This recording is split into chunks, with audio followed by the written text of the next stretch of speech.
Bicara tentang bisnis, business is not what you do, it is how you do it. Jadi bicara bisnis itu bukan bicara tentang apa bisnisnya. Bisnis itu bicara tentang bagaimana menjalankan bisnis tersebut. Mungkin teman-teman ada yang berbisnis di bidang fashion, mungkin ada yang bidang makanan, mungkin ada yang di bidang herbal, mungkin ada yang di bidang kosmetik. Tapi kenapa ada yang bisa punya market yang besar, penjualannya tinggi, tapi ada yang tertatih-tatih jalan di tempat. Padahal bidang bisnisnya sama. Marketnya sama-sama besar. Kenapa bisa seperti itu? Nah, itu maksudnya. Jadi, dalam berbisnis itu yang penting bagaimana.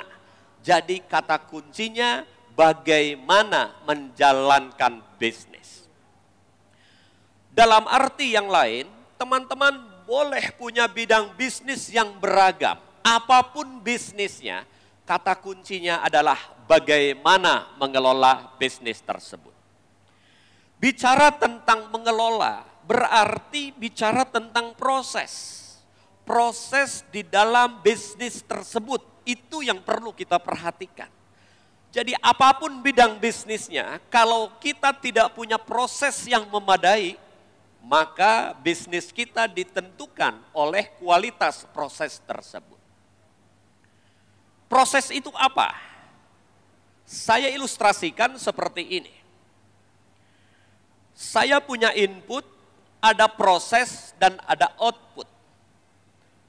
Katakanlah saya mau mengajak teman-teman untuk berbisnis gado-gado.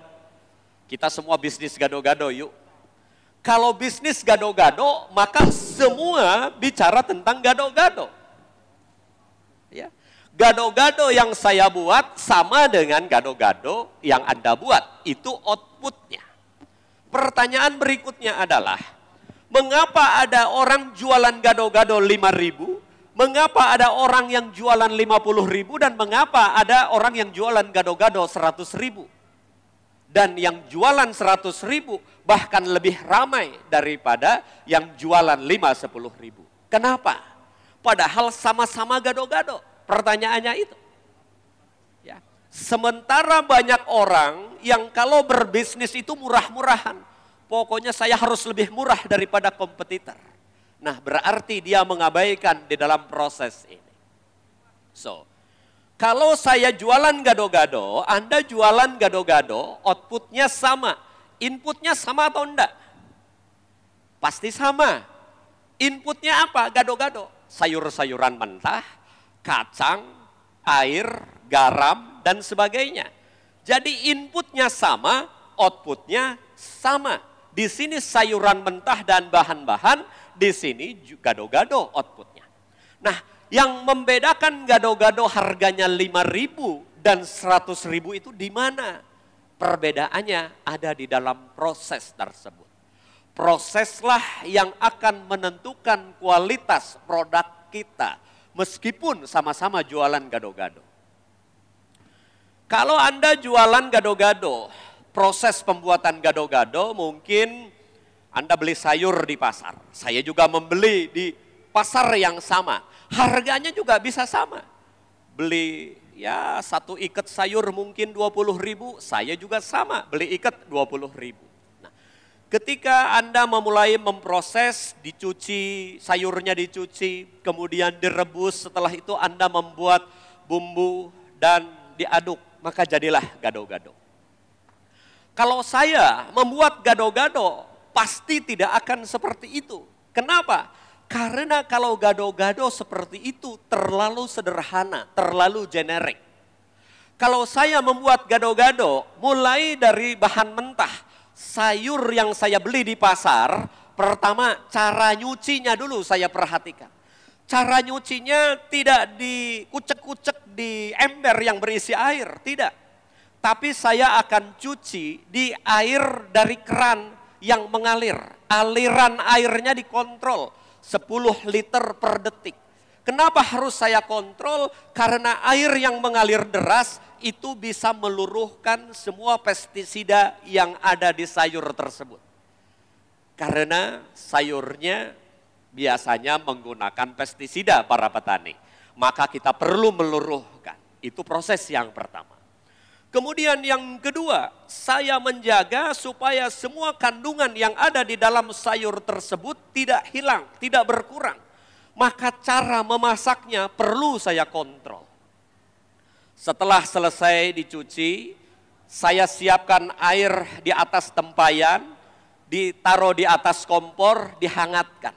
Saya jaga suhunya tidak boleh lebih dari 60 derajat Celcius. Kenapa saya jaga? Karena kalau suhunya lebih dari 60 derajat Celcius, itu akan meluruhkan semua kandungan vitamin, mineral, dan apapun yang ada di dalam sayur tersebut. Dengan mempertahankan suhu 60 derajat, maka kandungan yang ada di dalam sayur tersebut utuh. Dan waktunya juga saya kontrol, masaknya sekian menit, katakanlah 10 menit. Tidak boleh kurang, tidak boleh lebih, mesti 10 menit. Selesai proses memasak sayur. Kemudian membuat bumbu, proses membuat bumbu juga ada aturannya. Takarannya diatur, mungkin Anda juga sama takarannya. Kemudian membuat bumbunya dilakukan secara manual, bikinnya diaduk pakai tangan, bukan pakai blender.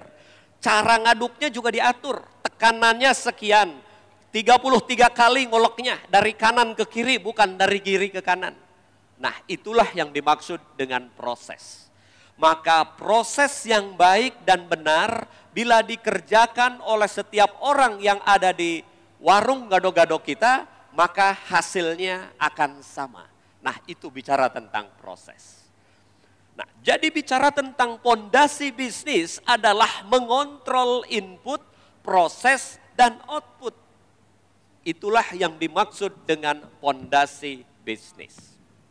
Nah, ini ya. Jadi ada input, inputnya ada sumber daya. Sumber daya itu ada uang, uang yang digunakan sebagai modal kita di dalam berbisnis. Membeli sayur, membeli bumbu, itu adalah uang yang kita gunakan. Kemudian ada orang yang bekerja di organisasi kita. Ada peralatan, ada mesin-mesin yang kita gunakan. Kemudian ada bahan-bahan yang kita gunakan. Itu bicara tentang input. Bicara tentang output. Tadi bicara tentang produknya, gado-gado. Tapi bicara tentang organisasinya, bicara tentang sales omset. Berapa target omset penjualan? Berapa keuntungan bersih yang sudah kita hitung? Kemudian kualitas seperti apa yang ingin kita jaga?